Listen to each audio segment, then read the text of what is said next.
Muy bien. Hoy entonces nos corresponde la clase número 8 de Sagrada Escritura y nos corresponde ver contexto histórico del Nuevo Testamento.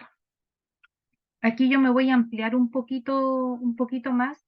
No solamente vamos a ver el contexto histórico, tal como dice aquí la diapositiva, vamos a ver también el contexto sociopolítico junto con el contexto cultural.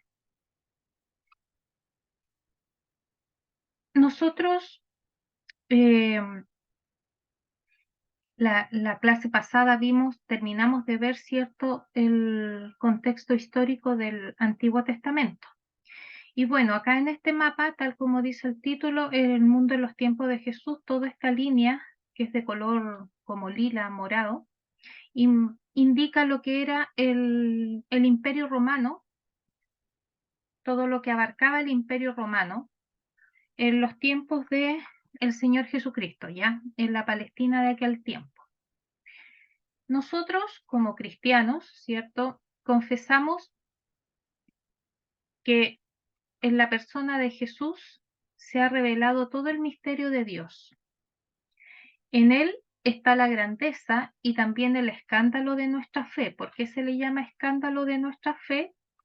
Porque justamente el mensaje del Señor Jesucristo fue totalmente una revolución, si podríamos decirlo, en cuanto a lo que se había siempre predicado en el Antiguo Testamento. ¿A qué me refiero?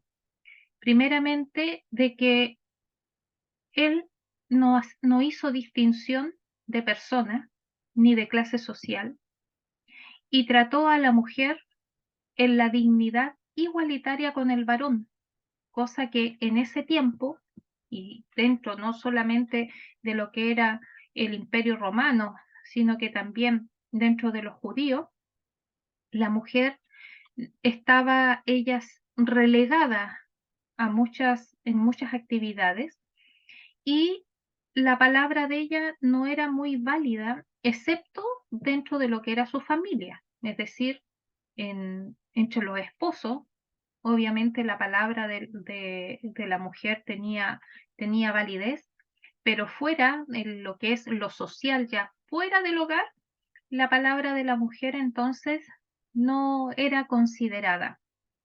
Pero el Señor Jesucristo trató a la mujer en la misma condición, donde no tan solo la, la escuchó, también dejó que lo acompañara y en otras ocasiones ella también, como en el caso de la mujer adúltera, defendió. Ya por eso que también se le llama este escándalo, porque él trajo eh, un mensaje que ellos nunca habían escuchado referente al reino de los cielos. Y bueno, el Señor Jesús vivió en lo que es conocido tanto en el Antiguo Testamento como en el Nuevo y en la actualidad hoy día como Palestina, ya que tenía una geografía y una cultura total y absolutamente particular, sobre todo en este primer siglo, donde va a nacer nuestro Señor Jesucristo. Por lo tanto, si nosotros queremos comprender la riqueza no solamente del mensaje, sino de la persona de Jesucristo, el lenguaje usado en sus parábolas, en sus prédicas, ya en sus enseñanzas, las comparaciones, como por ejemplo en las bienaventuranzas, ya tenemos que estudiar y tenemos que conocer cómo era el país del Señor en aquellos tiempos. Entonces, vamos aquí no solamente a ver la parte social y la parte religiosa, sino que también aquí nos vamos a encontrar en la Palestina en los tiempos de Jesús con la problemática política y económica, porque tenemos que recordar que Israel estaba subyugada ahora a este cuarto imperio, que era el Imperio Romano, y aunque ellos tenían ciertas libertades, eh, vivían subyugados y tenían que cumplir ya tanto las políticas como los designios que dictaba el imperio. Y eso también, digamos, tiene mucho que ver con la comprensión de lo que era la Palestina en aquellos tiempos. Y bueno, el Nuevo Testamento surge bajo la influencia de tres grandes culturas que van a congruir, digamos, en aquel periodo, que va a ser la griega. Recordemos que el imperio griego fue el último antes del romano, ya entonces igual queda todavía marcado lo que fue el imperio griego en el pueblo judío, la romana que viene con otras nuevas cosas, porque cada imperio tenía sus particularidades, digamos, sus directrices, y más encima la propia como nación judía. Entonces, como aquí se van a congruir, van a estar, digamos, entrelazadas estas culturas judía, griega y romana, nosotros vamos a ver entonces que en la crucifixión de nuestro Señor, cuando se le coloca el letrero, a él se le pone el letrero en los tres idiomas, es decir, en hebreo, que es para los judíos, griego koiné, que era la lengua común griega, y el latín, que era la lengua oficial del Imperio Romano.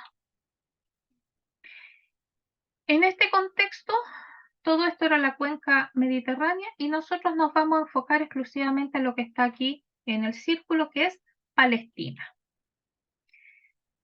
Nosotros vimos la clase pasada lo que fueron los imperios persas, bueno, babilónico primero, persa segundo, griego, y finalmente este romano. Entonces aquí voy a devolverme un poquito, no me voy a devolver todo, pero me voy a devolver desde el imperio persa en adelante. Entonces los colores de este mapa van a ir indicando las expansiones de los reinados de acuerdo a los reyes persas. Ya el color este más clarito como rosado claro es de Ciro II, el morado o lila de Ciro II también, entre los años 550 y 530. Después tenemos este verde donde a este imperio se añade cierto Egipto, que eso es las conquistas de Cambises. Tenemos también este color más mostaza, es de la conquista de Darío I, que va a ser el que va a regir después de Ciro. Y lo que vemos acá nosotros un poquito más claro van a ser los pueblos vasallos, es decir, los subyugados también que van a participar dentro de lo que es este imperio. Recordemos que el rey Ciro conquista Babilonia en el año 538 y con el edicto o el decreto que él entrega, le va a permitir, le va a autorizar el retorno a los judíos a su tierra. Especialmente recordemos de que ellos lo que querían era reconstruir Jerusalén y el templo de Jerusalén que había sido destruido cuando el rey Nabucodonosor conquista entonces Jerusalén.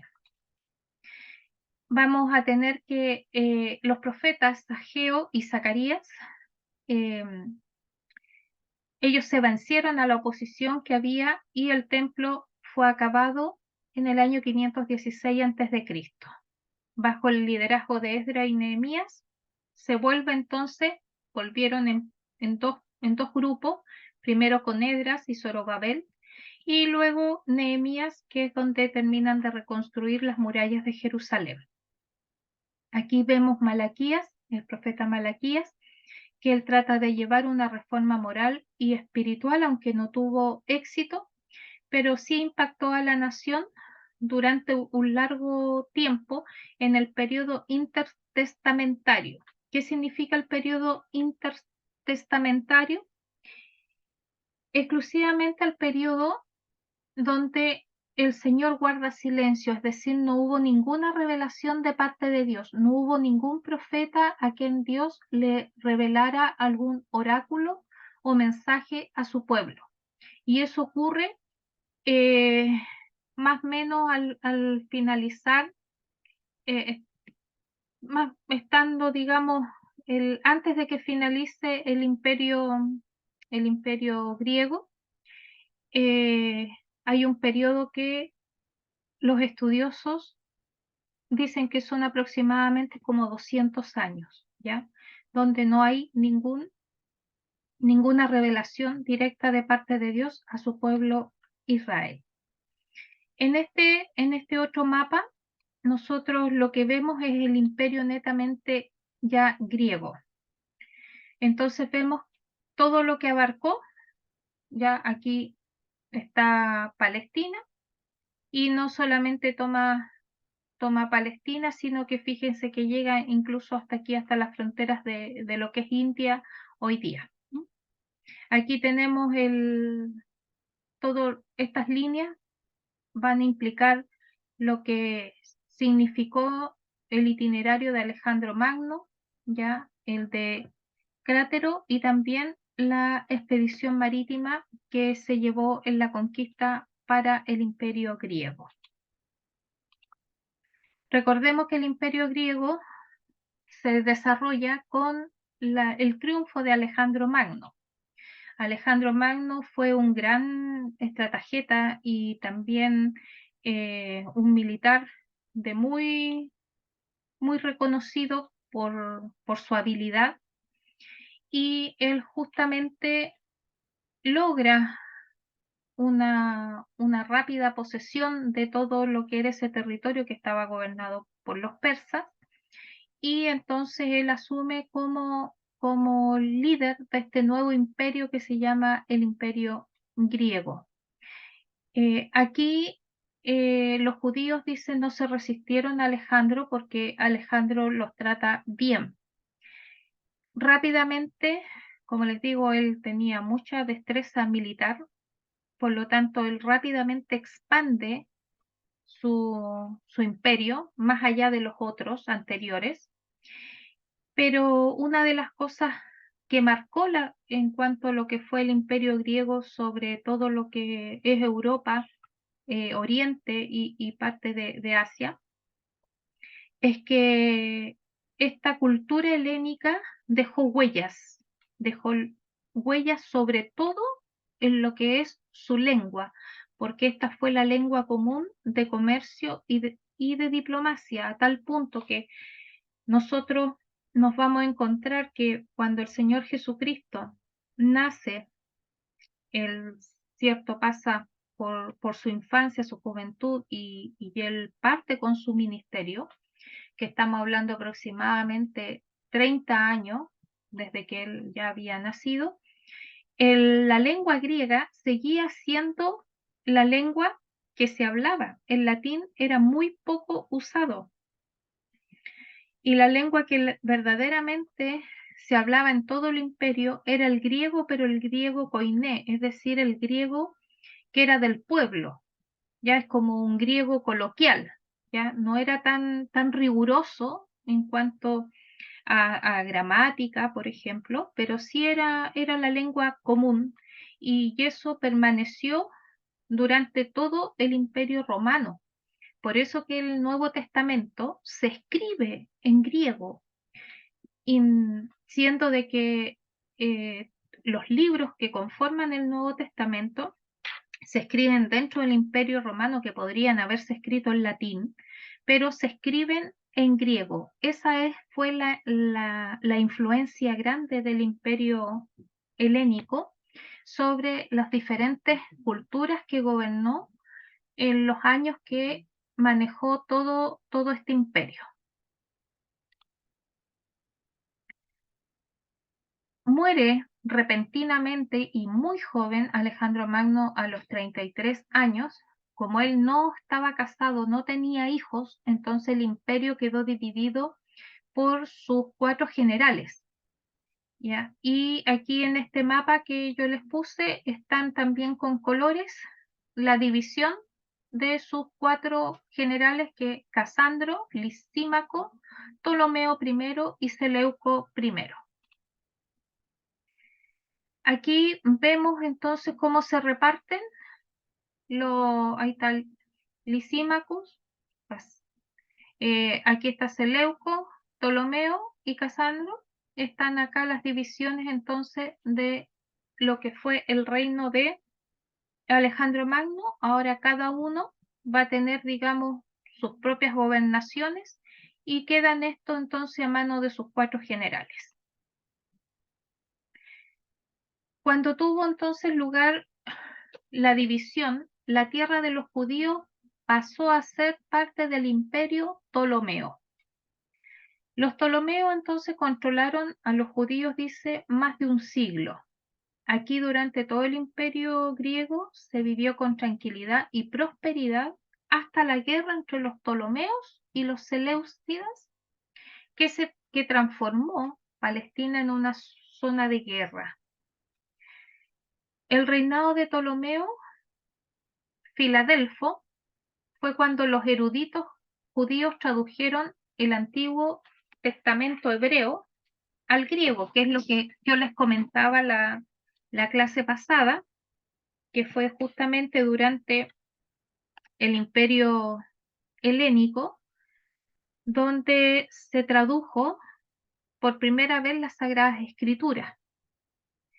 Allí fue a solicitud de los judíos que vivían en la ciudad de Alejandría, le solicitan a Ptolomeo tener una Biblia en su lengua, en la lengua griega koineo, porque recordemos que el hebreo se había perdido debido a las invasiones babilónicas y persas. Entonces allí es donde se llaman a 73 en realidad, fueron 73 escribas que llegan a Alejandría, se les coloca en habitaciones totalmente separadas y aisladas, y cada uno se les dio la misión de traducir entonces lo que es el Antiguo Testamento, que era toda la Biblia que se tenía, al griego, sin que ellos tuvieran contacto alguno durante todo ese periodo de traducción. Al final de la traducción, es decir, cuando los 73 escribas terminaron su labor, se comparan las traducciones y entonces se dan cuenta que no hay diferencias en la traducción, excepto por algunas cosas muy, muy pequeñas, pero se lograron que 70, por lo menos 70 copias de esas traducciones fueran idénticas sin que sus escribas o sus traductores tuvieran contacto entre sí. Entonces, por lo mismo, esa versión de Biblia en griego se conoce como la Septuaginta o la Biblia de los 70, que se escribe en números romanos. Y esta va a ser la versión de Biblia que va a tener la iglesia primitiva, ¿ya? Durante el desarrollo, ¿cierto?, de esta iglesia hasta que llega el decreto de, de Milán en el año 313 y ya quedan totalmente en libertad después del concilio de Nicea, el 325 después de nuestro Señor Jesucristo. En el gobierno del imperio de los Seleucidas, recordemos que Seleucida era el otro de los generales, dice de que Antíoco III de Siria, con la ayuda de una potente fracción judía, derrota a los Ptolomeos y los lleva de nuevo a Egipto. Aquí entonces con esta victoria el helenismo barrió, dice, la tierra palestina, y es decir, de que ocupó toda la tierra palestina y así su avance prosiguió creciendo hasta que Antíoco IV, dice, no solo promovió el helenismo entre los judíos, sino que también atacó la religión y la cultura judía. Por lo tanto, esta situación, que era intolerable para los judíos piadosos, provoca entonces una rebelión contra los seleucidas de Siria que era inevitable. Bueno, aquí hay algunos datos más históricos que tienen que ver netamente con esa rebelión ya hacia los seleucidas, donde nosotros vimos la clase pasada que tenía que ver con el periodo de los macabeos, porque aquí está Matatías, sacerdote judío que se niega a obedecer al representante, Y allí entonces, cierto, hay un levantamiento junto con sus hijos piadoso, y aparece Judas Macabeo, quien va a quedar apodado solamente como Macabeo, no como Judas. Y allí entonces comienzan una rebelión que 3 años después de que se profanó el templo de Jerusalén, recordemos que en ese templo se, se levantó una imagen de un dios pagano, y más encima en el altar donde se ofrecían los sacrificios al Señor, se sacrifican cerdos, animales que eran considerados inmundos por Dios mismo, que esa fue la instrucción que le dio al pueblo. Entonces, logran entonces derrotarlo, y el año 143 a.C. se logra la paz entre los sirios y los judíos, ¿ya? Viene entonces el periodo asmoneo o asmoneos. Recordemos que el periodo asmoneo tiene que ver con los descendientes de los macabeos, que son los descendientes no solo de Judas Macabeo, sino de sus hermanos también, y que lograron establecer un reino poderoso en lo que hoy día es Israel.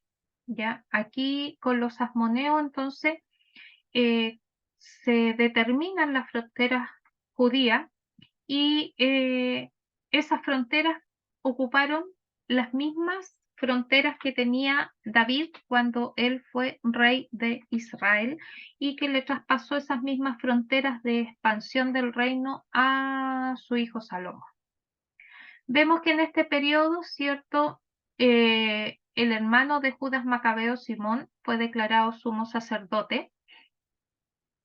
Estos reinados eran relativamente de periodos cortos, porque había muchas peleas. Y bueno, Simón y sus 2 hijos, dice, fueron asesinados, y asume el otro hermano de Judas Macabeo, que es Juan Hircano, y él llegó a ser un gobernante político religioso. Hircano era militar, reconquistó varios territorios que habían pertenecido a los judíos. Recordemos que también vimos la clase pasada que Hircano consiguió derrotar a los sirios, samaritanos e idumeos. Y este famoso Juan Hircano hizo alianza con Roma, y siendo considerado por los separatistas como un acomodo a su fe y convicciones religiosas. Todo esto también llevó a los judíos a rechazar todas las pretensiones sacerdotales de los asmoneos, porque como sabemos, no eran descendientes de los levitas, ¿ya? O sea, de Aarón. Y estas cosas, digamos, no desaparecieron con la muerte de Hilcano, sino de que se mantuvieron incluso hasta la dominación romana. Aquí en este otro mapa nosotros vamos a ver ahora entonces el imperio romano del Nuevo Testamento, que más o menos se mantienen dentro de lo que eran los imperios sirio y helénico. Recordemos que llega el año 63 a.C., los romanos llegan a tomar posesión, ¿cierto?, de todos esos territorios conquistados, y llegan a lo que conocemos hoy día como Israel.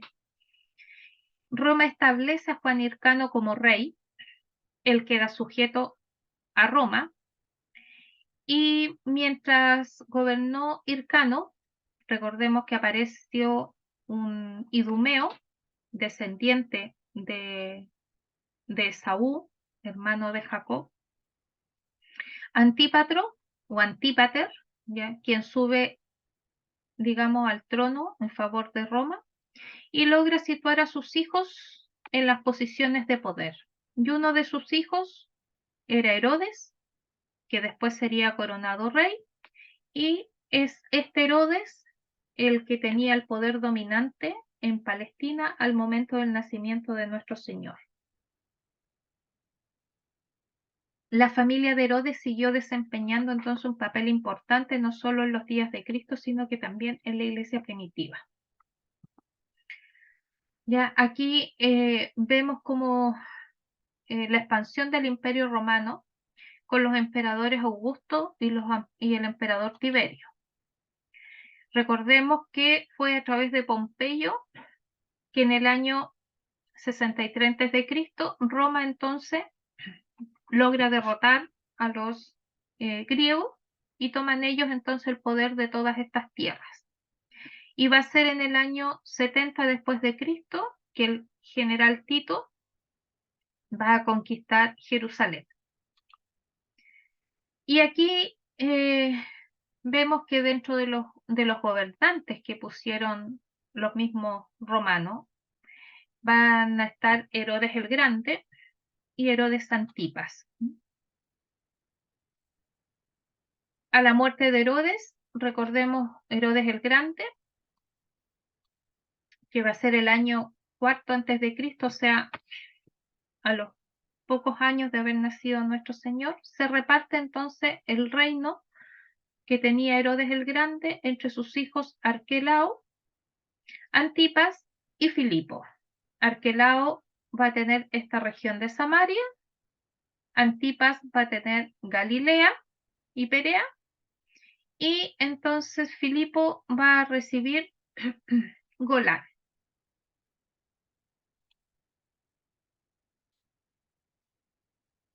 Los gobernantes locales en ese tiempo va a ser Herodes el Grande, que va a ser rey de Galilea, Samaria y Judea e Idumea. Herodes Antipa va a ser rey de Galilea y Perea. Arquelao, tetrarca de Judea, Idumea y Samaria. Pilato va a ser gobernador romano de Judea. Y Caifás va a ser el sumo sacerdote durante ese periodo, digamos, de la historia, principalmente de nuestro Señor. El nacimiento de nuestro Señor, hay algunos estudiosos que lo ponen entre el año 5 al 6 antes de Cristo. Hay otros que lo ponen antes, lo ponen entre el 1 y el 3 antes de Cristo. Pero ahí hay una pequeña diferencia por calendario. Aquí hay un esquema de Herodes el Grande con sus 3 hijos, y Arquelao fue sustituido por los procuradores romanos y colocan en reemplazo de Arquelao a Poncio Pilato. Los romanos entonces van a dividir Palestina en 7 provincias o administraciones, como le llamaban ellos, que serían Idumea, Sumeria, Judea, Galilea, Traconídite o Iturea, Decápolis y Perea. Recordemos que en el Evangelio de Mateo se nos dice: recorría, se supone Jesús, toda Galilea, enseñando en las sinagogas y proclamando el Evangelio del reino, curando las enfermedades y dolencias del pueblo. Su fama se extendió por toda Siria, y le traían todos los enfermos, endemoniados, lunáticos y paralíticos, y él los curaba.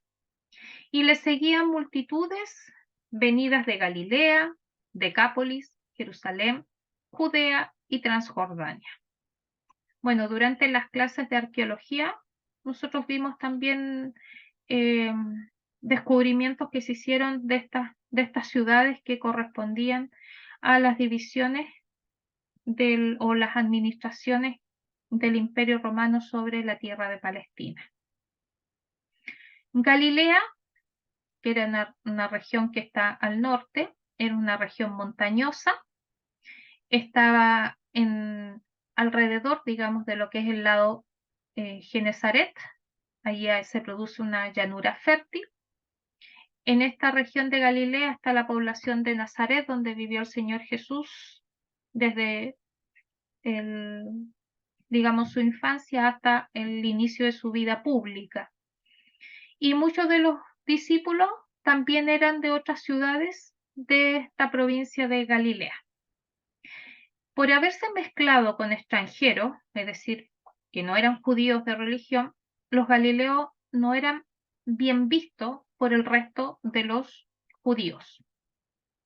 Samaria es la provincia, digamos, que está en el centro, y aquí estos habitantes nunca fueron judíos de religión, porque muchos de ellos descendieron o descendían de las descendencias, valga la redundancia, de los hijos de los extranjeros que se unieron a los judíos cuando se invadieron eh, el reino del norte, que era el reino de Israel, cuya capital en aquel tiempo llegó a ser Samaria, ¿no?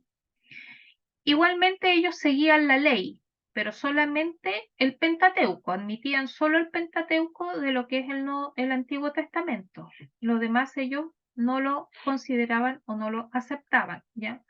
No reconocían a Jerusalén como centro de culto, porque justamente cuando en el reino del norte de Israel la capital fue Samaria, allí también ellos levantaron un templo. Entonces, por eso que cuando el Señor Jesucristo se encuentra con la mujer samaritana, esta mujer le dice de que ellos dicen que como samaritanos que en Samaria era el lugar de adoración, pero los judíos, refiriéndose a los que estaban en la provincia de Judea, decían que era en Jerusalén.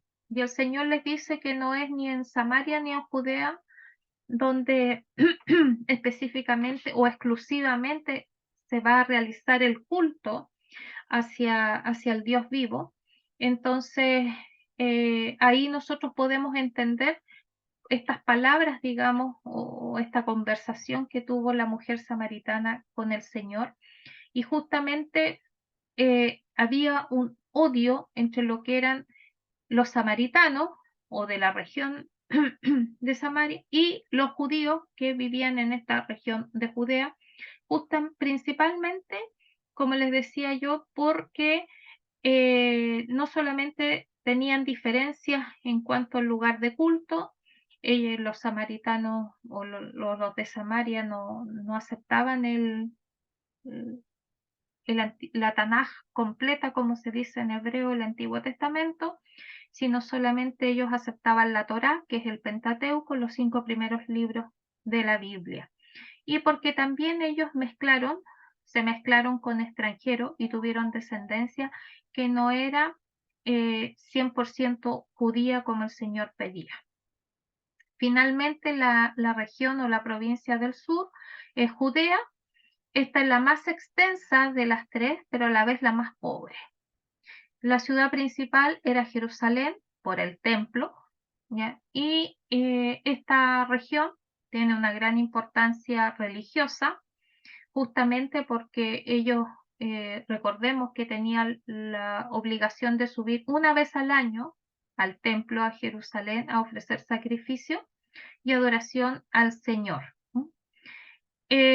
Aquí en Jerusalén estaba la sede del Sanedrín. Recordemos que el Sanedrín fue el, el grupo religioso, digamos, que hizo el juicio al que sometió al Señor Jesucristo y lo encontró culpable de muerte. La única entrada económica que tenían, digamos, segura aquí en esta región estaba todo relacionado con el templo, ya que las visitas al templo, el hecho de que ofrecieran sacrificios, ya sean de cabras, de ovejas, de paloma, entonces ellos ahí podían realizar comercio y eso era el único sustento, digamos, en esos tiempos que tenía esta región o esta provincia. Vimos también en la parte, cuando vimos la parte geográfica de Palestina, ¿cierto? Las regiones naturales que tienen, que es la llanura costera, en verde la zona montañosa, aquí en azul la depresión, ya del río Jordán, aquí encontramos el río Jordán y el mar Muerto, ya, o el mar de Sal, y en esto amarillo entonces tenemos nosotros lo que son la zona altiplánica o cordillera que es de Transjordania.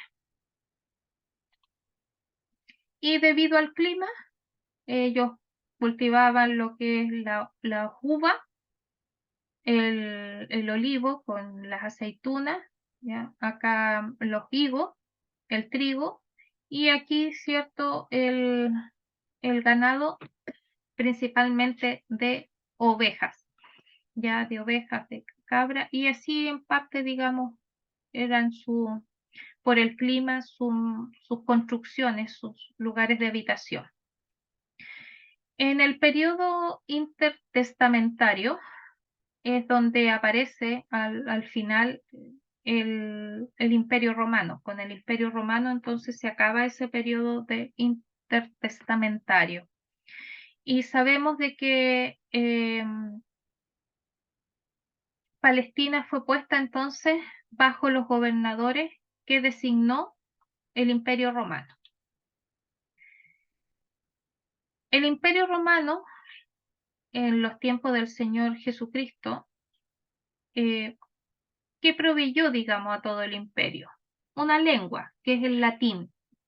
Como ustedes ven, el latín no era la lengua que dominaba todo el reino, porque al oeste del imperio era el latín, al este era el griego, en Siria-Palestina había arameo y el hebreo como lengua litúrgica de los judíos, es decir, que era bastante idiomas se hablaban en el imperio mismo. Este imperio romano dividió todo el territorio que conquistó en provincias que estaban gobernadas por procónsul, por un legado, por un procurador y que tenían ciertas autonomías. Nosotros por eso que vemos en el Nuevo Testamento que pese que hay un gobernador como Poncio Pilato, por ejemplo, que ellos van a seguir haciendo, viviendo su fe judía con la celebración de su fiesta, ya sin mayores problemas, porque una de las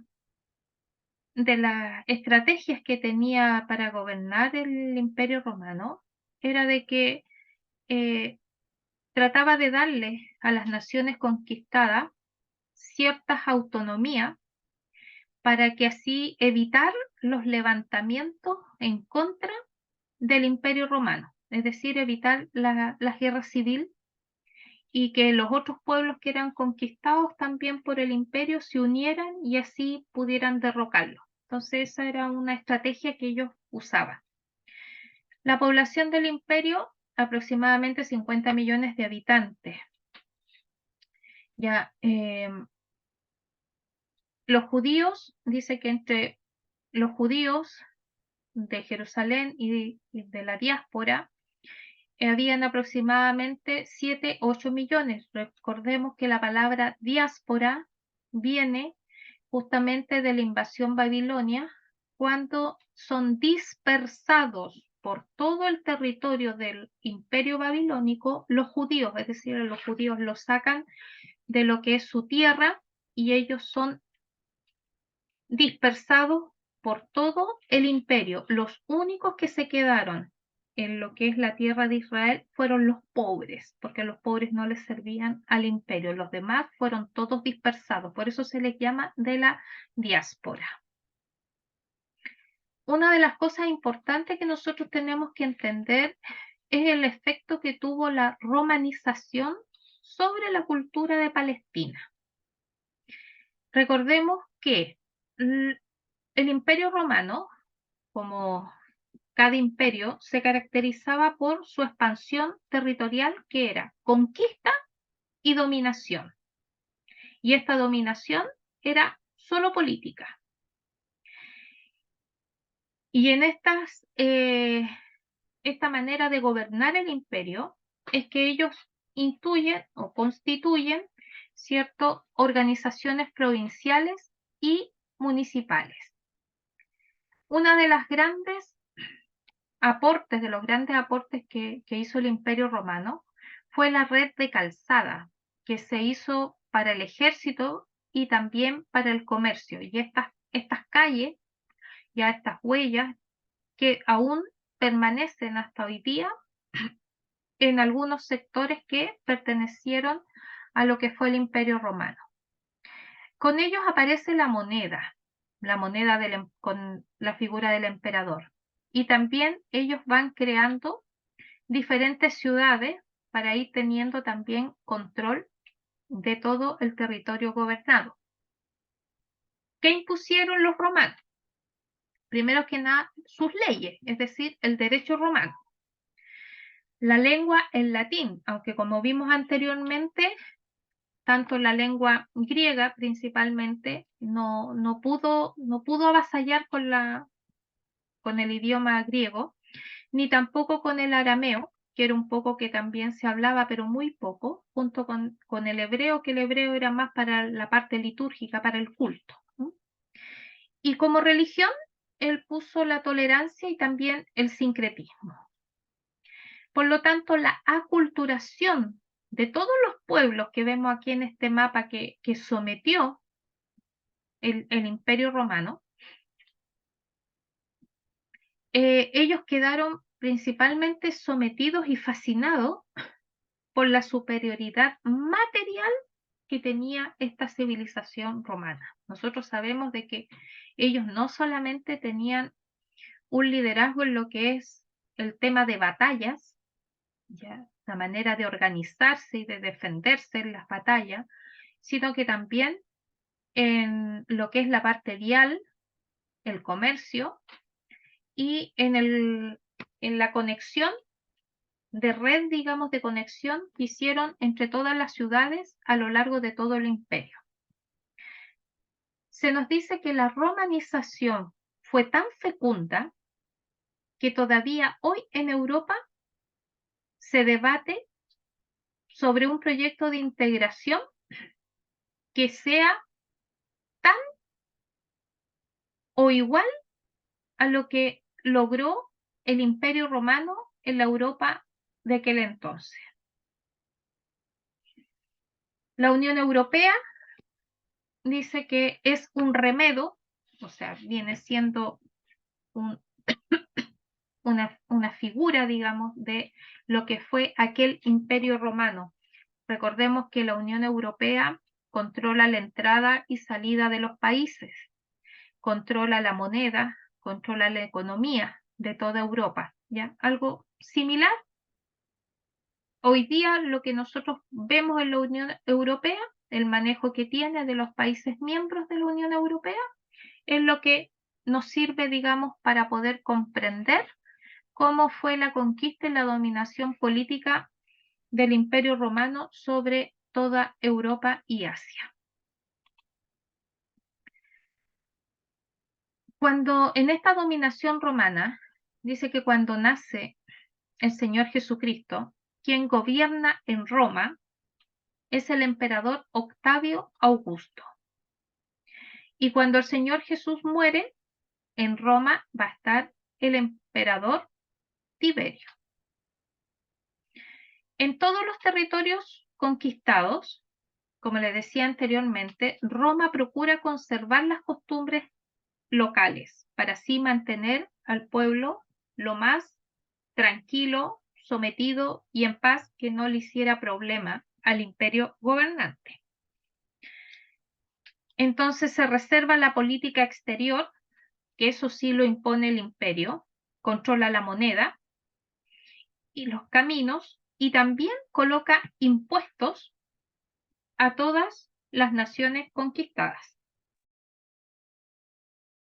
Y justamente para poder conseguir todos estos fines, se va a fiar de hombres que obviamente dentro de cada nación conquistada van a servir al pueblo, o sea, perdón, al Imperio Romano, como en el caso de los recaudadores de impuestos que nosotros leemos en los evangelios y que eran tan despreciados por el pueblo judío, porque justamente eran judíos que trabajaban para el Imperio Romano y obviamente extorsionaban a sus mismos pares, digamos, como nación, extrayéndole grandes impuestos, porque recordemos que una de las cosas por las cuales eran tan odiados los publicanos es porque aparte del impuesto que pedía el Imperio Romano, ellos le aumentaban en porcentaje a esos impuestos para ellos quedarse con ganancia.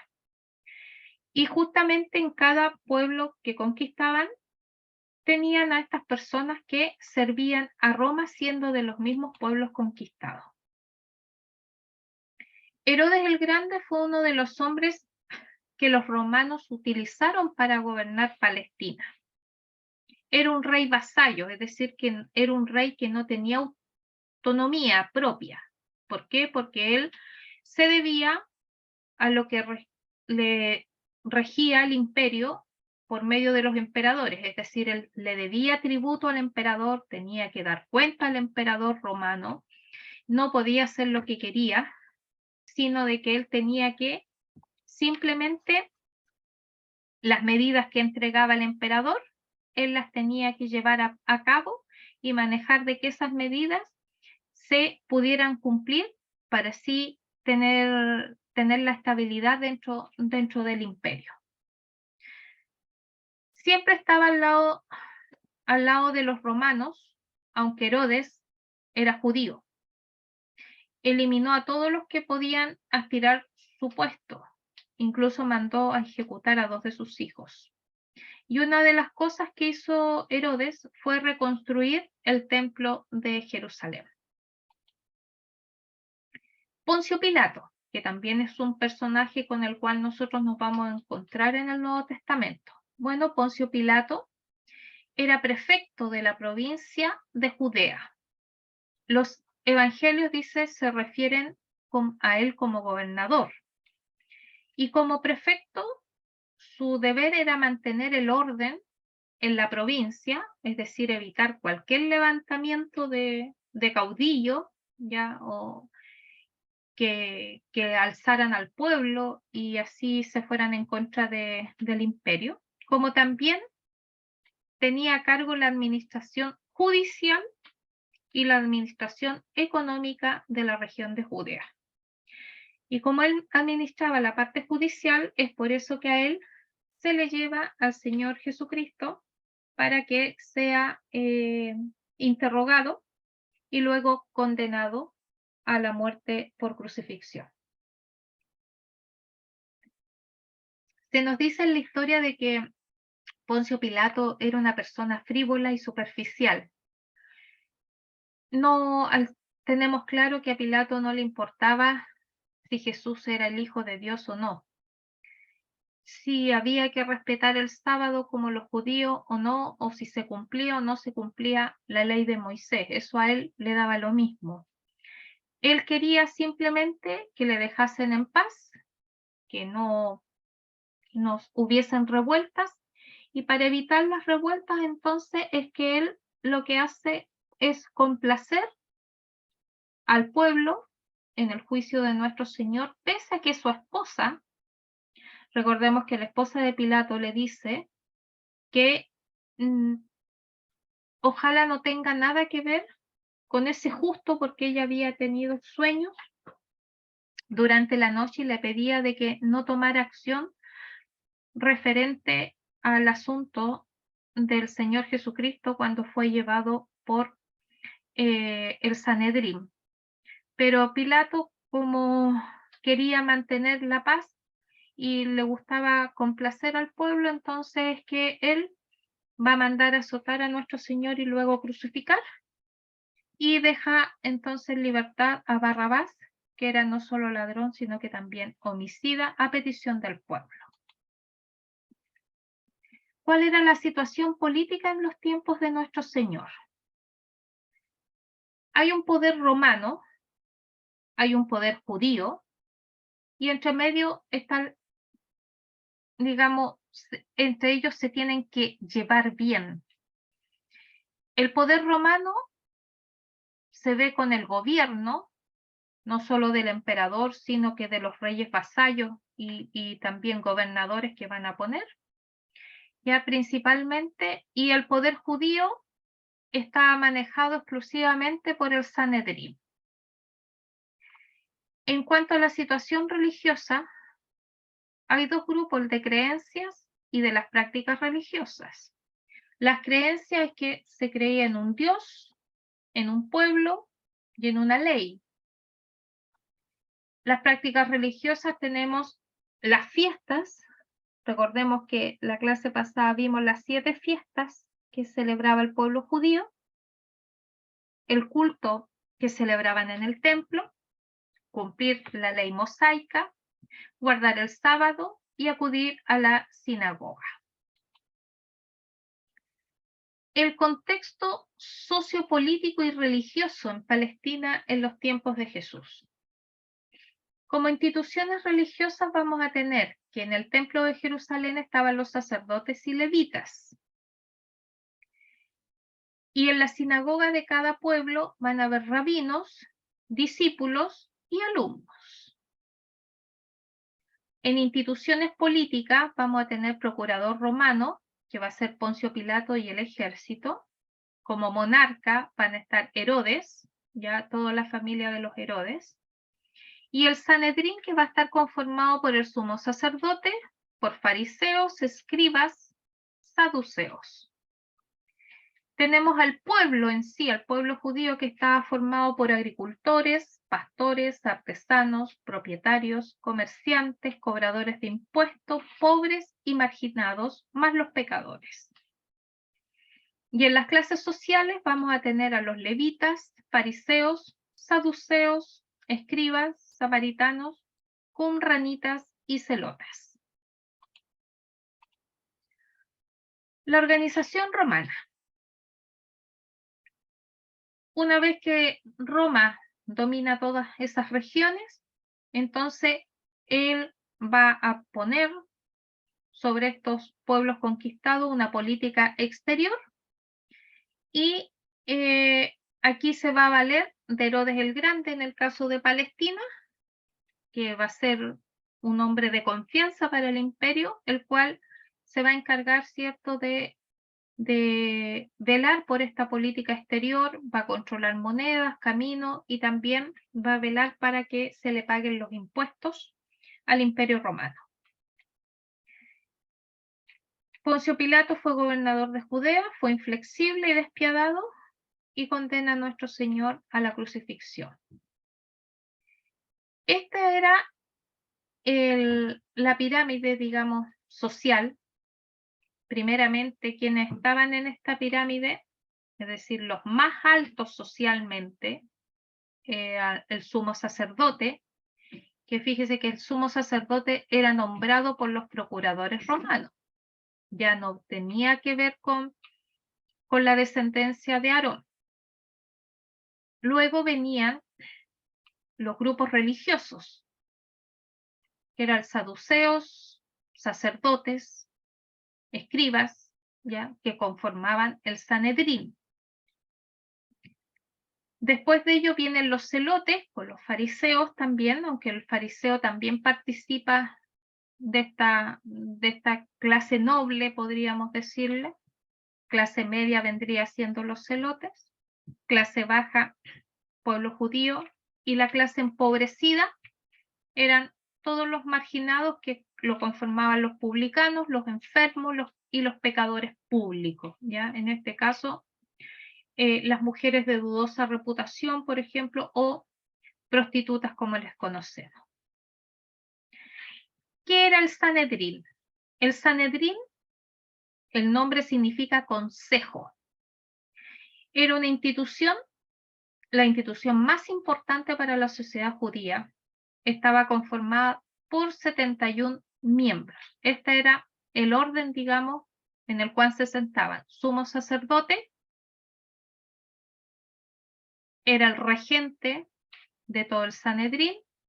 Tenemos a sus lados los 35 miembros, 2 escribas para llevar anotación de todo lo que acontecía en sus reuniones, y tenemos acá los estudiantes.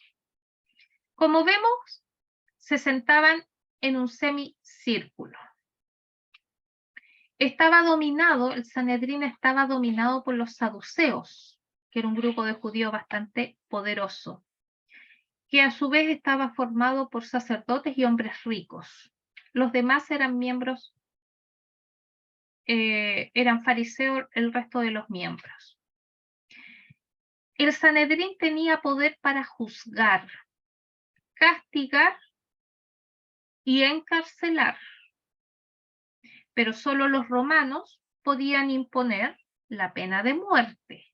Por eso que cuando condenan al Señor Jesucristo, lo encuentran culpable bajo falsos testimonios, y como ellos no podían darle muerte, entonces recordemos que ellos lo van a llevar ante los romanos.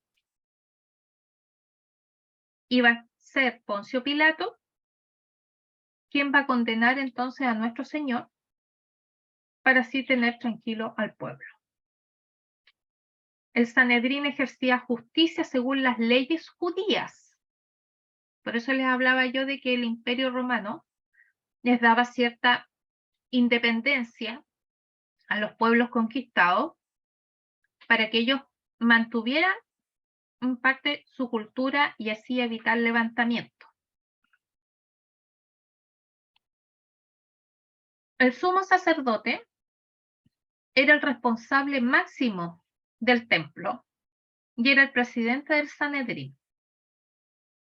Pertenecía al partido de los saduceos y este colaboraba fielmente con el Imperio Romano.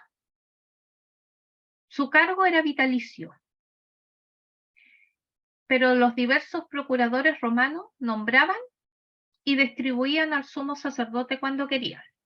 Ya, independiente de que fuera vitalicio, su cargo dependía de que lo movieran o no lo movieran de su puesto los del Imperio Romano. Los saduceos pertenecían a la clase alta del país, que principalmente eran aristócratas y eran personas de mucho dinero, grandes propietarios.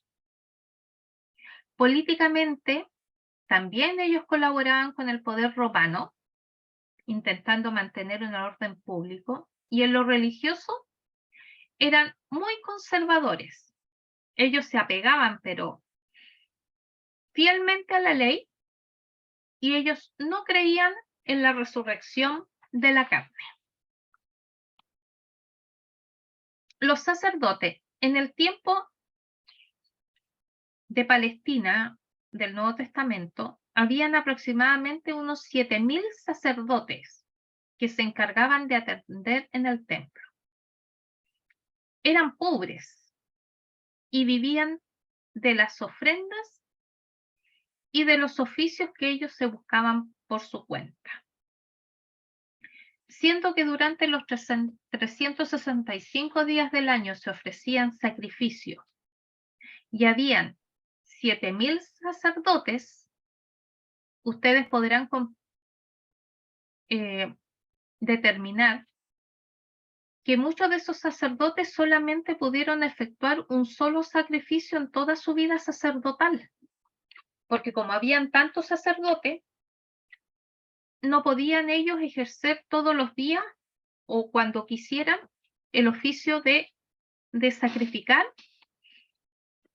al Dios vivo. Y uno de los sacerdotes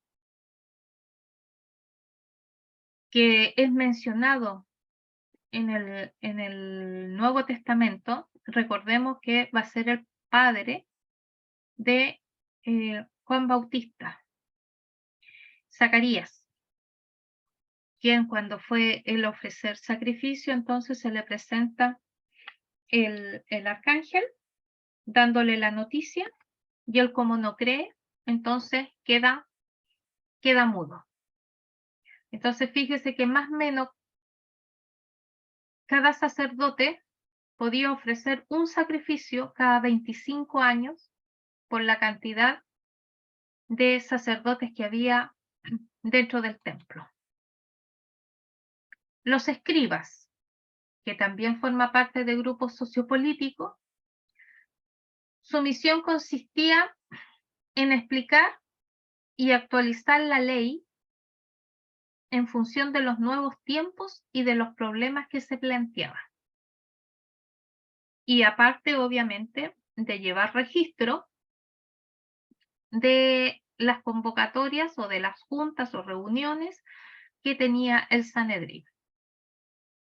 Los fariseos, que es otro grupo sociopolítico, fariseo significa separado, eran hombres piadosos que conocían bien la ley y la cumplían, pero al pie de la letra.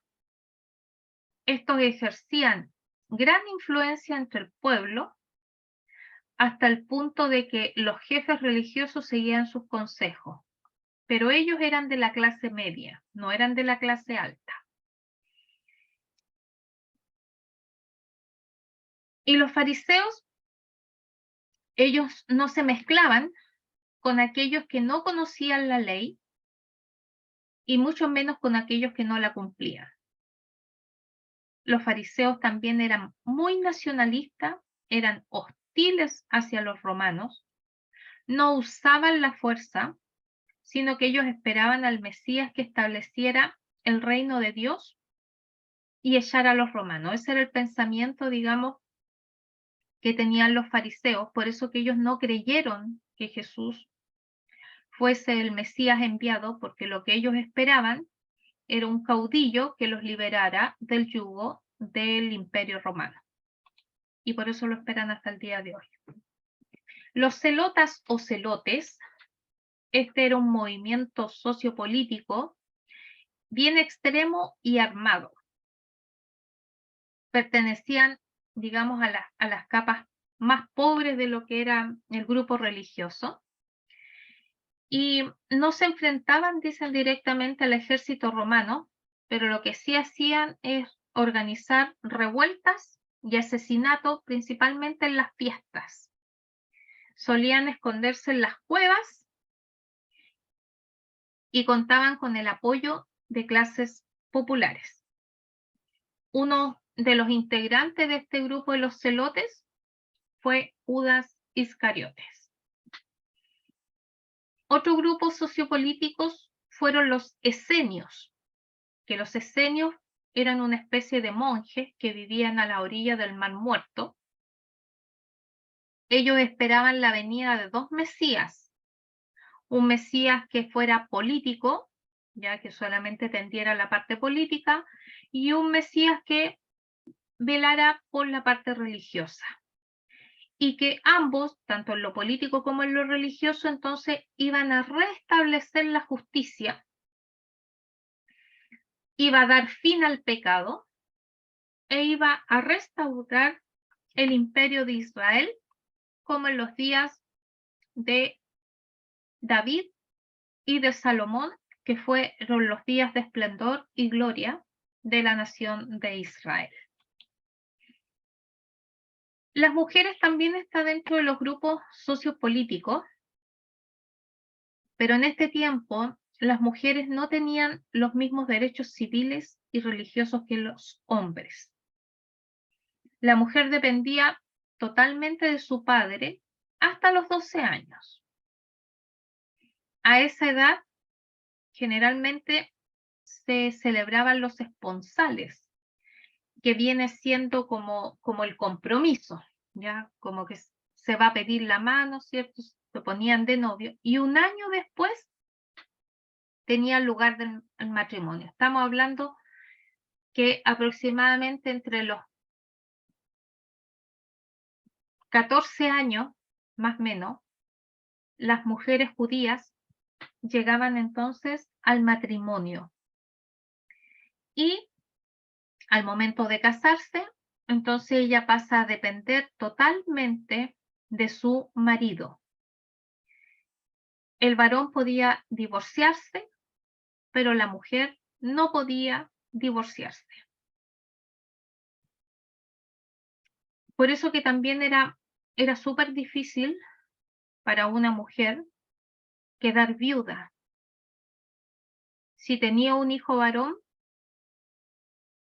el hijo varón tenía la responsabilidad de darle manutención a su madre, mantenerla, pero en el caso de que ella tuviera solo mujeres, quedaba en el más completo abandono.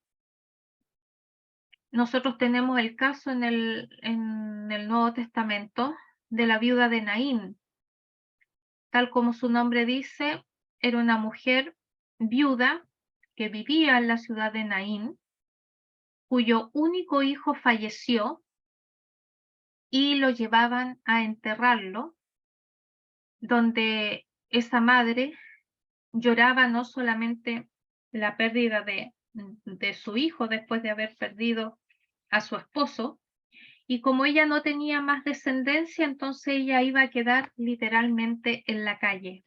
Por eso que el Señor, al ver a esa madre, que ya más encima había perdido con anterioridad a su esposo, Él nos dice el Evangelio que Él se compadece de ella, fue movido a misericordia.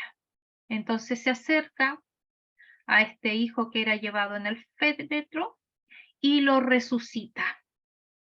¿Ya? Por eso les hablaba yo de que en el Nuevo Testamento la manera de obrar de nuestro Señor fue escandalosa para aquellos tiempos y culturas. En el templo la mujer no podía pasar del atrio. El atrio es lo que correspondería hoy día como al patio, ya la antesala, porque en el patio, a ver, estaba la puerta del templo, o sea, había un patio y en ese patio estaban los altares donde se ofrecían sacrificio y también incienso. Y luego de eso estaba el templo mismo como edificio adentro con sus respectivas separaciones. Entonces la mujer solamente podía entrar hasta el patio del templo. Y en la sinagoga, las mujeres no estaban dentro del salón donde se reunían los hombres a la lectura de la Torá y digamos, a lo que es el estudio también de la palabra. Ellas tenían afuera del salón principal un lugar destinado para ellas, donde ellas solo podían oír tanto las lecturas como las homilías que nacían de las lecturas de la palabra, pero ellas no podían participar dentro de las sinagogas, dentro, digamos, del salón, porque solamente allí entraban los varones. Y la mujer en aquellos tiempos estaba considerada como menor de edad y dependía siempre de un hombre, primero del padre, luego del esposo, y si el esposo fallecía, luego del hijo. Nuestro Señor Jesucristo, también él, cuando José muere, entonces él asume todo lo que es la manutención y cuidado de su madre. Por eso mismo también el Señor, cuando está en la cruz y sabe de que ya va a fallecer, entonces le habla a Juan, el discípulo, y le entrega entonces a su madre para que se convierta en madre de Juan y así él vele por ella y no quede desamparada. En cuanto a los marginados que estaban dentro de la clase más baja de los grupos sociopolíticos, tenemos que habían marginados religiosos, marginados morales y marginados también por factores de racismo. Entonces, los publicanos, por ejemplo, eran marginados porque cobraban a su mismo pueblo por encargo de los romanos. Tenemos a los enfermos, sobre todo los leprosos, que también leemos mucho de leprosos en el Nuevo Testamento, de enfermedades mentales, ¿ya? Los cuales se veían apartados de toda vida social y vida religiosa en aquellos tiempos. También van a estar en estos grupos de marginados todos los minusválidos, ya sean cojo, ciego, paralítico, manco, etcétera, que frecuentemente eran los mendigos de aquellos tiempos y que estaban, cierto, por todas las ciudades y todas las aldeas. Y los gentiles también eran un grupo marginado, Recordemos que los gentiles se les denomina de esa manera a todos los que no eran pertenecientes o descendientes judíos.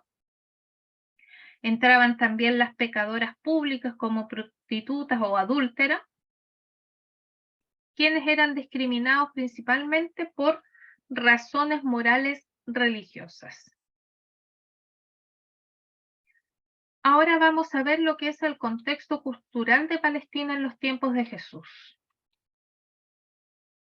Las familias judías eran muy numerosas.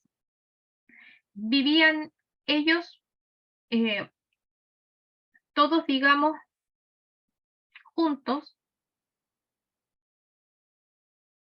de diferentes generaciones.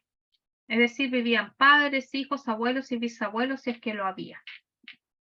Los hijos eran considerados como bendición de Dios, y el que no tenía hijos eran considerados como una maldición. Por eso que la esterilidad era tan dura para las mujeres judías, porque recordemos que la promesa que le hizo el Señor a Eva en el huerto de Edén, de que un día ella iba a tener un hijo, o sea, la simiente de la mujer, un día iba a dar a luz al Mesías que iba a aplastar la serpiente. Entonces toda mujer de la nación de Israel siempre deseó ser la elegida para que por medio de ella, ¿cierto?, viniese el Mesías.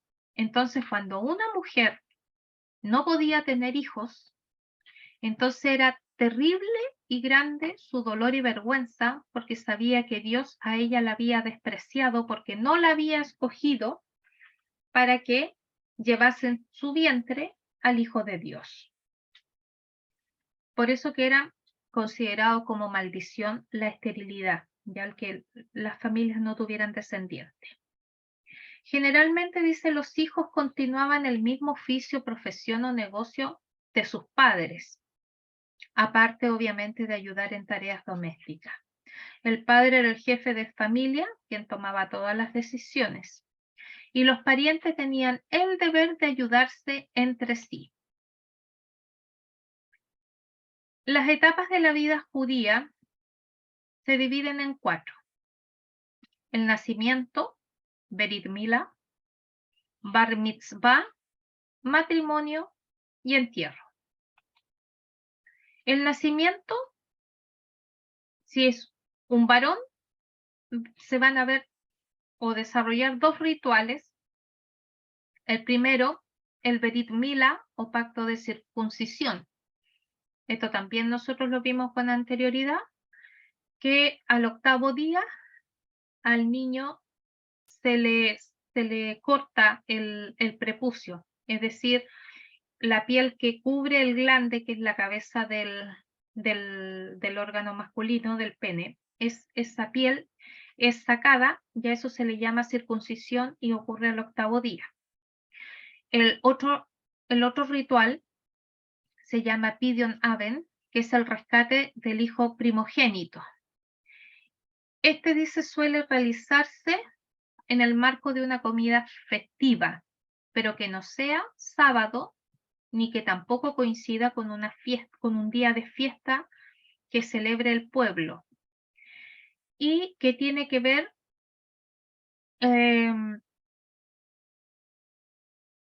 dice que quedan eximidos del rescate los hijos de los mismos sacerdotes, es decir, que aquí se paga, ya es un dinero en el cual en esta ceremonia se da por el rescate del hijo primogénito. El Bar Mitzvah es una ceremonia que se realiza cuando los varones cumplen 13 años y las niñas cumplen 12. Desde ese día, entonces, o sea, de los 13 para el varón y de los 12 para las niñas, se rigen para estos jóvenes judíos todos los deberes que la religión impone a los adultos. Es decir, que desde ese día ellos cumplen la mayoría de edad en la parte religiosa. Han dejado de ser niños, ¿ya? Para Dios y para la religión judía. Como expresión pública de esta obligación religiosa, es que se colocan los tefilín o filacterias, es decir, que son plegarias, son oraciones, ¿ya? Y que aquí van atadas en los brazos o en la frente. También se suelen poner el talit, que es un manto ritual, aunque algunas comunidades dice comienza a usarlos después de su casamiento. Y obviamente la manifestación de sus derechos como tales, como mayores de edad.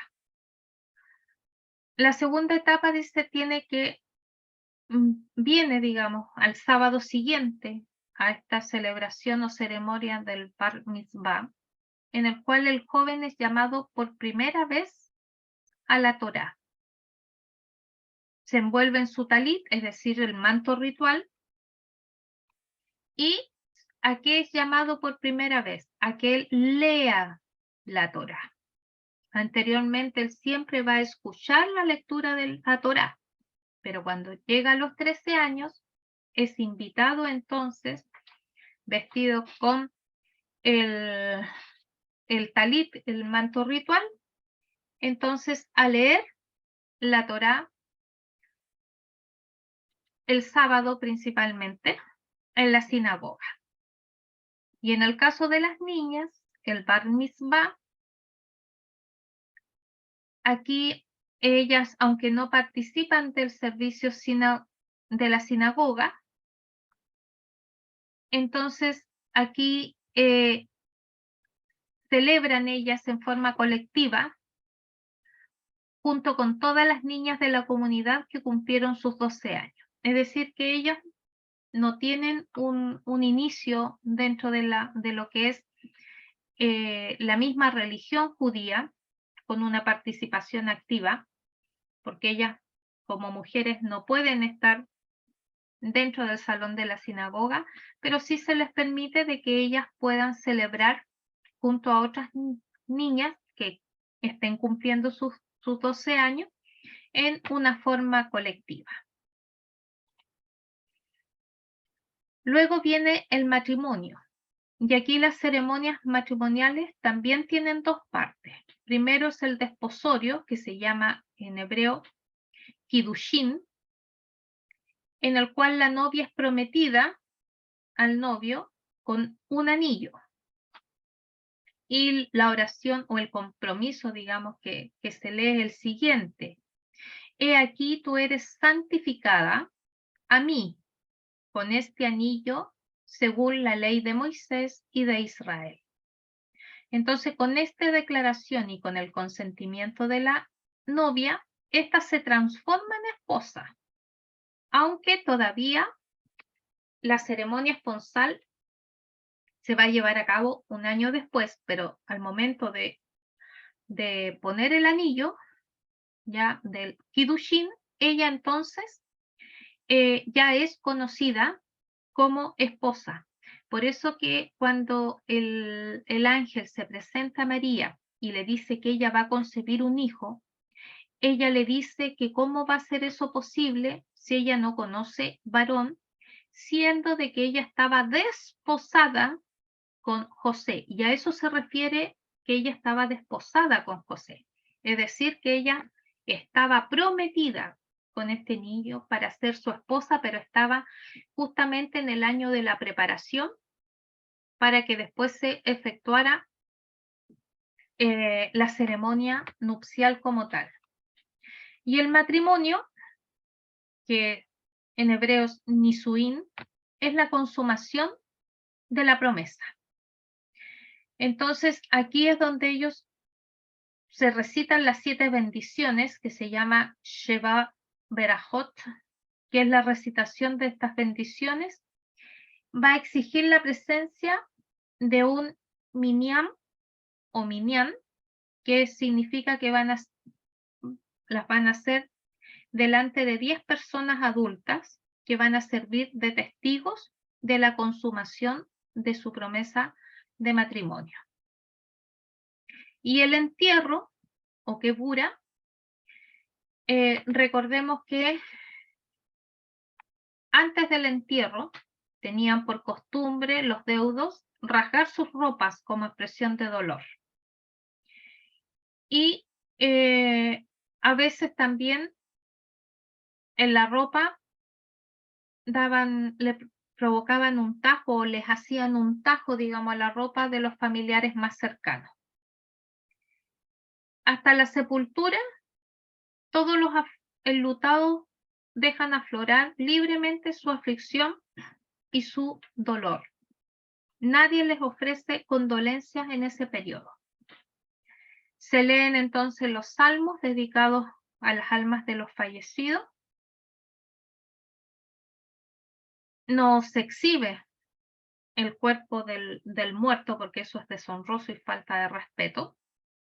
Entonces, durante el velatorio, el cuerpo del fallecido permanece cubierto. Asistir a un funeral y acompañar los restos mortales hasta el cementerio es uno de los mayores preceptos de la religión judía. Una de las cosas que también tiene durante, posterior, digamos, al entierro o quebura, es lo que se conoce en la tradición judía como la oración a los muertos. Cuando en el periodo de los macabeos se levantan un grupo de hombres para defender la profanación al templo con el ídolo pagano dentro del templo y el sacrificio de animales inmundos que fueron realizados en el altar. Muchos de los que participaron en estas batallas fallecieron. Y al momento de recoger sus cuerpos en la batalla, en el campo de batalla, y de preparar sus cuerpos para el entierro, se dieron cuenta que algunos de ellos tenían amuletos paganos que llevaron consigo antes de la muerte. Por lo tanto, lo que hacen los judíos y los sobrevivientes, digamos, a estas batallas, es que comienzan ellos a interceder por este fallecido,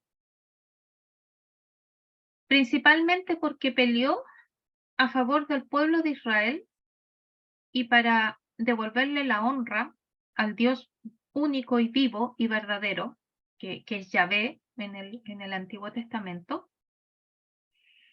Entonces le piden al Señor que perdone la falta de que ellos tuvieran bajo sus ropas amuletos paganos. Y esa oración que hacen en intercesión por el alma de ese fallecido, la realizan por 11 meses y 29 días. Es decir, un día antes de que cumpla un año de fallecido. Al momento de que esa persona fallecida cumple el año, entonces dejan de pedir o de orar o de interceder por el alma del fallecido. Y de allí es donde también nuestra iglesia se va a basar para pedir la intercesión de nuestros difuntos. A diferencia de los judíos, que ellos solamente piden por sus fallecidos 11 meses y 29 días, en nuestra iglesia se pide hasta que uno, cierto, como familiar del fallecido, tenga vida. Es decir, nosotros debiéramos interceder todos los días por nuestros seres queridos que ya han partido a la eternidad. Otra de las cosas que nosotros tenemos que comprender también de lo que era la cultura de Palestina y así poder entender de mejor forma lo que son los relatos del Nuevo Testamento, de los evangelios principalmente, son las casas judías. Las casas judías tenían esta conformación. En el techo tenían tierra y arcilla.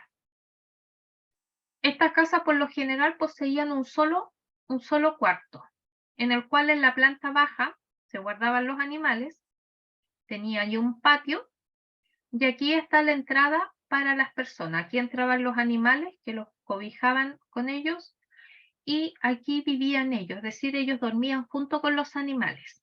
La diferencia es que los animales estaban como en un piso inferior dentro del mismo habitáculo.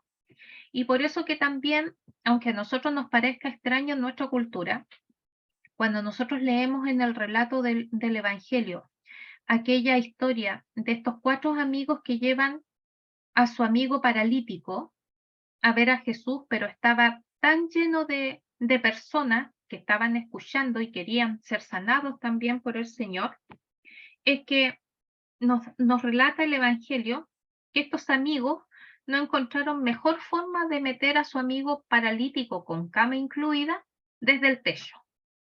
Y para nosotros nos parece súper extraño que rompan el techo para poder bajar en la camilla al paralítico.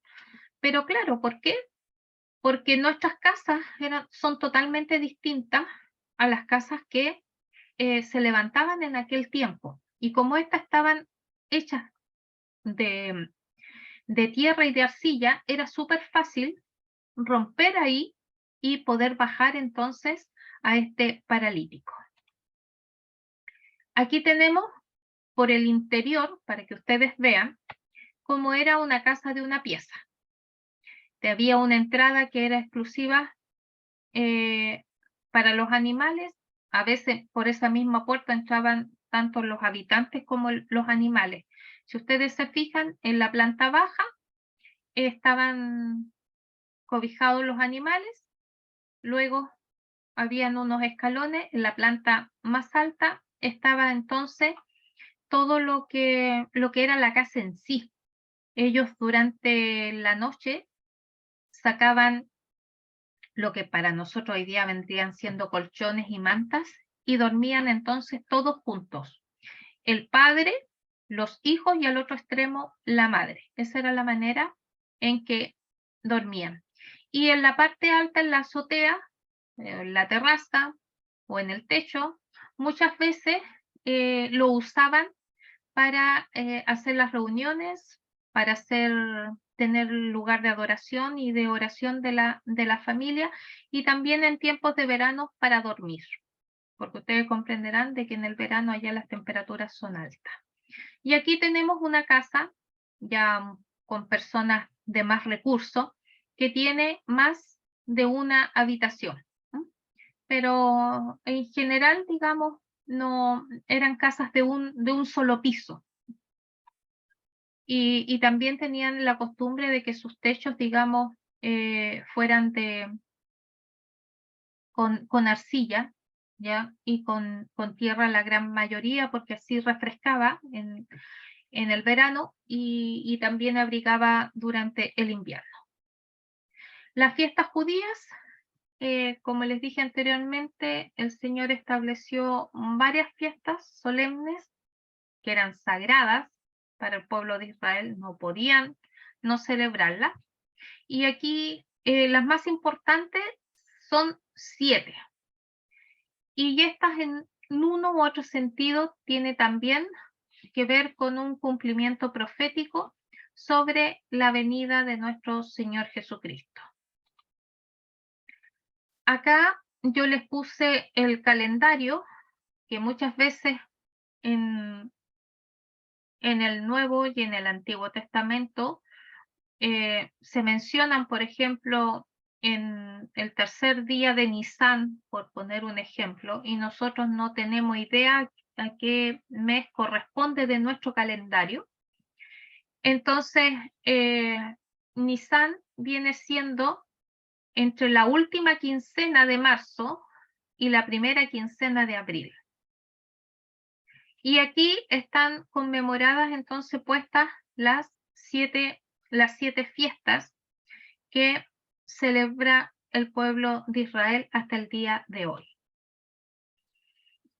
El primer mes, o sea, donde ellos empiezan el año, es en el mes de septiembre, ya la segunda quincena de septiembre. O sea, estamos hablando que para lo que nosotros es fiestas patrias, para ellos es año nuevo, ¿ya? Y aquí entonces están los 12 meses con los correspondientes a nuestro calendario para que ustedes vayan comprendiendo también en la lectura y vayan teniendo referencia a lo que corresponde para nosotros. Dice que en los meses, nosotros sabemos que febrero, cada ciertos años, ¿cierto? Se le agrega un día más, que viene siendo el año bisiesto. Entonces acá ellos también tienen el mes bisiesto y que se añade en el sexto mes y en el segundo de Adar. ¿Qué fiestas celebran ellos? Pascua, fiesta de la semana o Pentecostés, las fiestas de trompeta o de Año Nuevo, fiesta del día de la expiación, la fiesta de los tabernáculos, la fiesta de las luces y fiesta del Purim. La Pascua es la más conocida por todos y que tiene cierto su origen en la Pascua que se celebró por primera vez en Egipto y que no solamente les hablaba de la liberación que ellos iban a tener desde la opresión de los egipcios, sino que principalmente es el recordatorio hacia el Mesías. Entonces, la celebración de esta fiesta, la Pascua, les recuerda no solo la liberación de Egipto y la muerte de los primogénitos, sino que también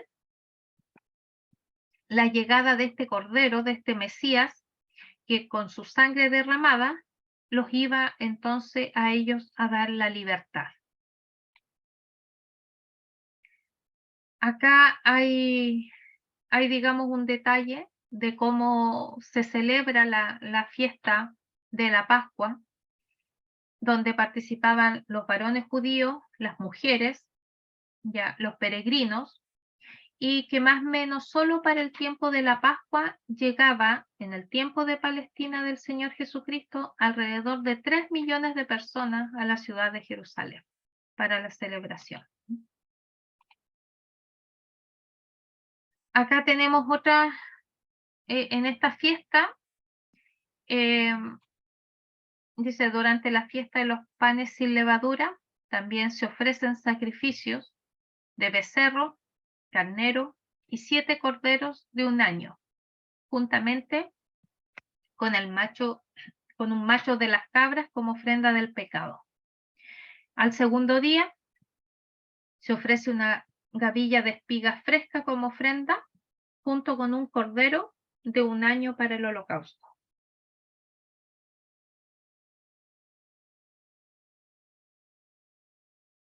Las fiestas de las semanas. Esta fiesta se celebraba el aniversario de la entrega de la ley en el monte Sinai. Es de gran importancia por haber sido la época en que el Espíritu Santo se derrama, ¿cierto?, sobre los discípulos. La ofrenda en esta fiesta consiste en 2 tortas de panes sin levadura, hechas del grano recién cosechado. Luego viene la fiesta de las trompetas o las fiestas de Año Nuevo. Como vimos anteriormente, la fiesta del año civil de los judíos comenzaba el día 1 de Tisri y durante todo el día de ese 9 año suenan los cuernos y trompetas en el templo desde que amanece hasta el atardecer. Luego viene el día de la expiación. El día es un día más de ayuno que de fiesta y que justamente el rasgo especial es la presentación que hace el pueblo en sí y que justamente llevan animalitos para que sean sacrificados por el sacerdote y así obtener la expiación con el derramamiento de sangre del animal de una manera simbólica a lo que luego el Mesías iba a hacer para podernos dar entonces nuestra expiación espiritual. Tenemos la fiesta de los tabernáculos. En esta fiesta se conmemoran las peregrinaciones en el desierto. Se construían cabañas o enramadas en las que el pueblo vivía temporalmente. Y en los días sucesivos a estas fiestas se ofrecían muchos sacrificios. La fiesta de las luces, esta es la fiesta que yo le mencionaba anteriormente, que tuvo su origen en Judas Macabeo, donde él purifica el templo que había sido profanado. ¿Ya? Es paralela a la otra, al rezo de los difuntos, al orar por los difuntos. ¿Ya? Pero esto tiene que ver con la purificación del templo una vez que ellos logran expulsar a los asirios.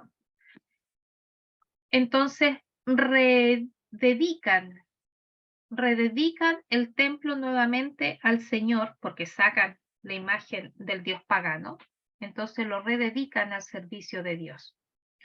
Y en cada hogar judío se iluminaba durante esta celebración, es decir, se coloca una luz en la ventana que da a la calle de la casa.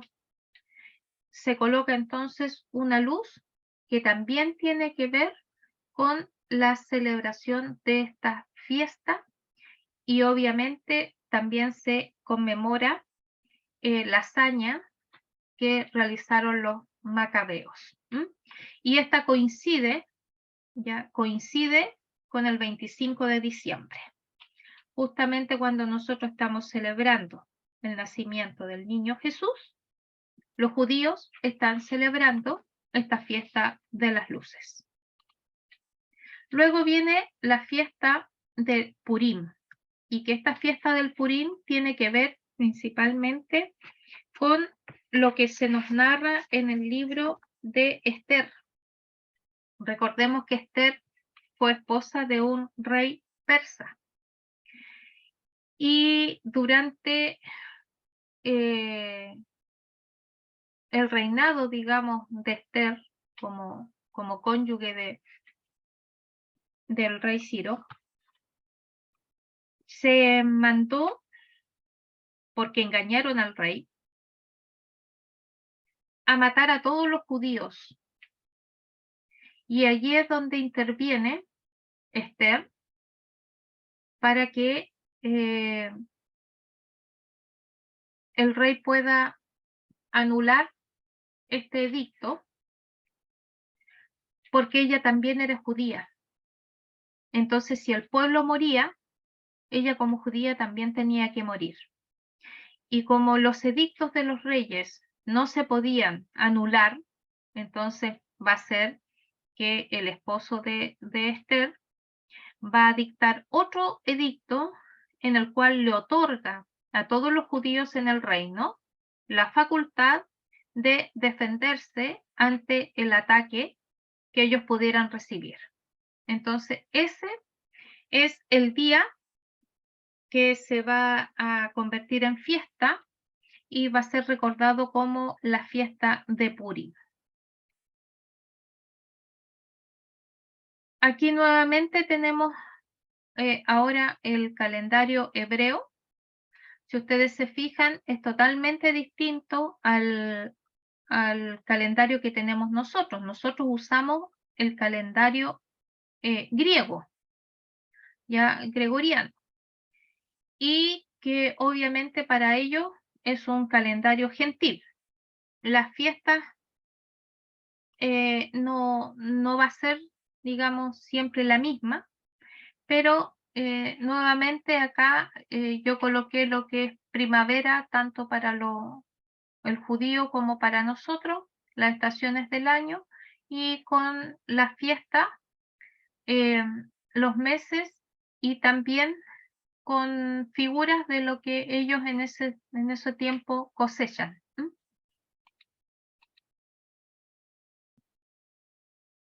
Bueno, aquí hay un calendario, fíjense que es del 2018, que ese para nosotros, pero el calendario judío ya era 5778, 5779. Si sumamos 5 años más, que es lo que tenemos, 2023, vendría siendo entonces que nosotros estamos en el año 5783 a 84 del calendario judío, teniendo en cuenta de que en la tradición judía dice que nosotros vamos a estar hasta el año 6000. Cuando se cumple el año 6000, entonces va a ser su aparición el anticristo. Y aquí en este calendario están marcados las diferentes fiestas. Y hay fiestas rabínicas, bíblicas, días internacionales, inicio del mes, día de duelo nacional y días de ayunos, ya lo que corresponde en celebración al calendario judío con el calendario nuestro.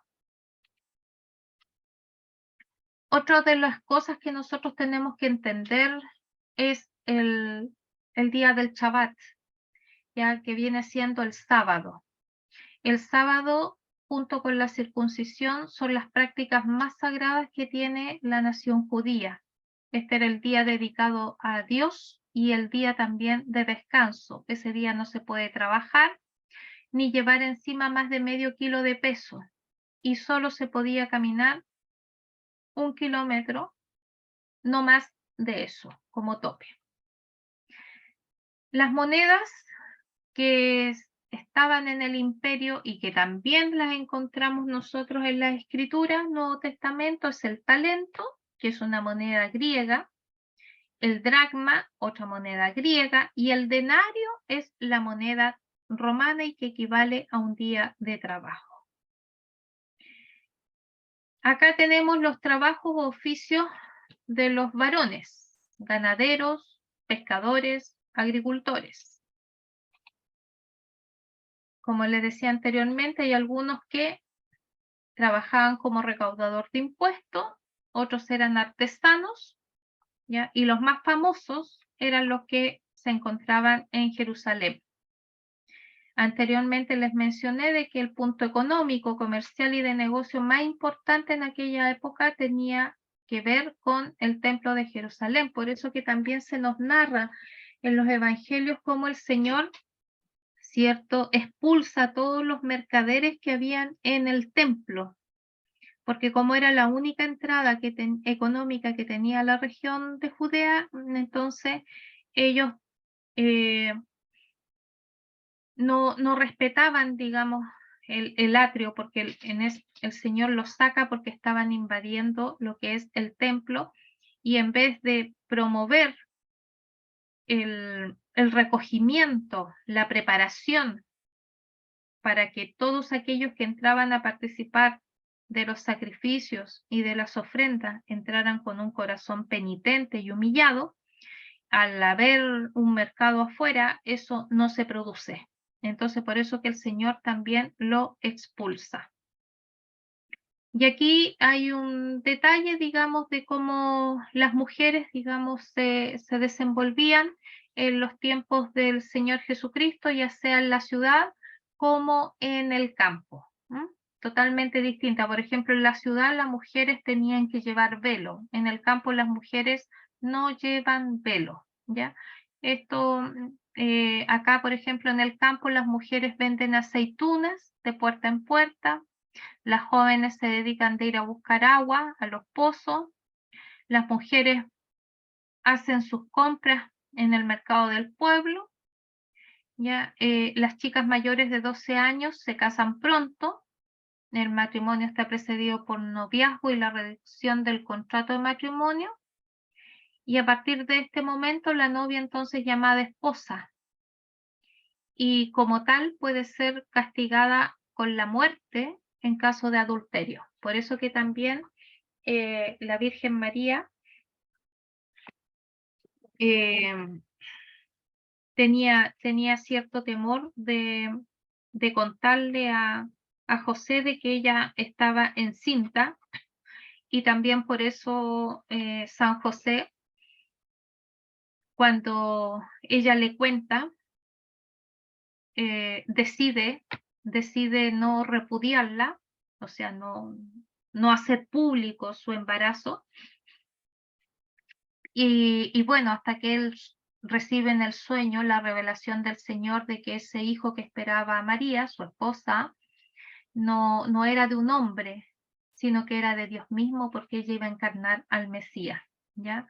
En la ciudad, por ejemplo, las mujeres jóvenes de familias nobles permanecen el máximo tiempo posible en la casa antes del matrimonio, y una vez casadas solo salían de casa con la cabeza cubierta, por eso que yo les hablaba de un velo. La educación exige evitar permanecer solas, dirigir la palabra a una mujer casada e incluso mirarla. Las mujeres del pueblo no pueden llevar la misma vida retirada que las mujeres de la alta sociedad, principalmente por razones económicas. Así que las mujeres deben de ayudar a sus maridos en el trabajo e incluso en los comercios, y participan en las fiestas nocturnas durante las fiestas de las cabañas, que eran, digamos, fiestas populares que ellos hacían en aquellos entonces. La vestimenta. En los tiempos del Señor Jesucristo, ambos sexos usaban ropa interior de lino y una túnica de lana, ¿ya? Y tenían pequeñas diferencias, ¿ya?, entre uno y otro. Por ejemplo, la vestimenta, en este caso de la derecha del orador, varía poco del de la familia de acá, que tenía la diferencia es que tiene un manto, ¿ya? Aquí vemos parte de la vestimenta del varón. Generalmente usaban un turbante, una túnica exterior, una túnica interior o camisa y el cinto. También usaban un báculo y sandalias. En el caso de las mujeres usaban la cofia, ¿ya?, el velo, la túnica y adornos, ¿no? Y no siempre llevaban sandalias. La educación. La educación comenzaba a los 6 años de edad. Primeramente los varones aprendiendo a leer y a escribir, y a los 10 años entonces los niños comienzan el estudio de la Torá.